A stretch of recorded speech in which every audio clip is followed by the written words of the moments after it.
రాజ్ దగ్గర డబ్బులు తీసుకున్న అతన్ని వెతుక్కుంటూ కావ్య, ఇంకా అప్పు ఇద్దరూ కలిసి అక్కడికి వెళ్తారు. ఎందుకంటే అక్కకి ఏదైనా ఆపద వస్తుందేమో అని చెప్పేసి ఇంకా అప్పు కూడా తన అక్కతో కలిసి ఇంకా పోలీసుల్ని తీసుకొని అతని దగ్గరికి వెళ్ళి రాజు తెలుసా నీకు అని చెప్పేసి అడుగుతూ ఉంటుంది. అప్పుడు తను నసుగుతూ ఉంటాడు. రాజు తెలుసా అనగానే నాకు తెలియదు అనగానే నువ్వు డబ్బులు తీసుకోవడం నేను నిన్న చూశాను. నువ్వెందుకు డబ్బులు తీసుకున్నావు? అతను నీకు డబ్బులు ఎందుకు ఇస్తున్నాడు అని చెప్పేసి గట్టి గట్టిగా నిలదీస్తూ ఉంటుంది కావ్య. అప్పుడుండి తెలుసు మేడం తెలుసు అని చెప్పేసి అనగానే అసలు నిజమేంటో చెప్పు అని చెప్పి గట్టిగా నిలదీస్తూ ఉంటుంది కావ్య. అప్పుడు నేను నిజం చెప్పేస్తే రాజుగారు నన్ను తిడతారు, నన్ను కొడతారు, నన్ను చంపేస్తారు అని చెప్పేసి అంటూ ఉంటుంది. ఇంకా రాజుగారికి నిజం తెలిసేలోపే ఇక్కడి నుంచి పారిపో అని చెప్పేసి అంటూ ఉంటుంది కావ్య.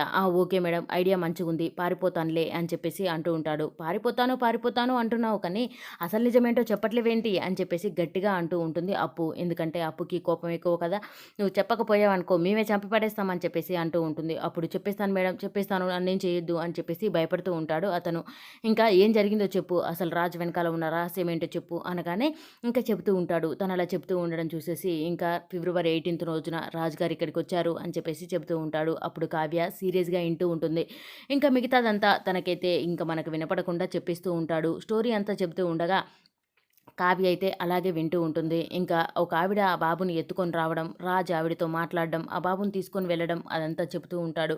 అదంతా వింటున్న కావ్య అయితే ఒకసారిగా షాక్ అయిపోయి అలా చూస్తూ ఉండిపోతుంది. ఇంకా అప్పు కూడా అంతే సంగతి. అసలు ఇంకా రాజుకి ఆమెకి మధ్య ఉన్న సంబంధం ఏంటి? అసలు రాజుకు ఉన్న సంబంధం వల్ల తీసుకొచ్చాడా? లేదంటే తన తండ్రికి ఉన్న సంబంధం వల్ల తీసుకొచ్చాడా? మరి లేకపోతే ఇంకేదైనా సంబంధం తన ఫ్యామిలీకి సంబంధించిన సంబంధం వల్ల తీసుకొచ్చాడో ఇంకా అర్థం కాకుండా ఉండిపోయింది. మరి కావ్యకైతే నిజమైతే మొత్తానికి చెప్పేస్తూ ఉంటాడు అతను. మరి ఆ నిజాన్ని తీసుకొచ్చి ఇంట్లో అందరికీ చెప్పేస్తూ ఉంటుందా? ఎందుకంటే ఆ బాబు గురించి అసలు ఎవరి బాబు అని చెప్పేసి సందిగ్ధంలో ఉన్నారు కదా దుగ్గిరాల ఫ్యామిలీ మొత్తం. మరి ఆ నిజాన్ని ఎప్పుడు చెప్తుంది కావ్య? లేదంటే ఇంకా రాజు లాగానే ఇంక నిజం చెప్తే దుగ్గిరాల ఫ్యామిలీ ఏమైపోతుందో అని చెప్పేసి తను కూడా తన మనసులోనే పెట్టుకొని ఉంటుందా? మరి వీటన్నిటికీ సమాధానం కావాలి అంటే మన ఛానల్‌ని అయితే సబ్స్క్రైబ్ చేసుకోండి friends. Please do subscribe. Thank you for watching.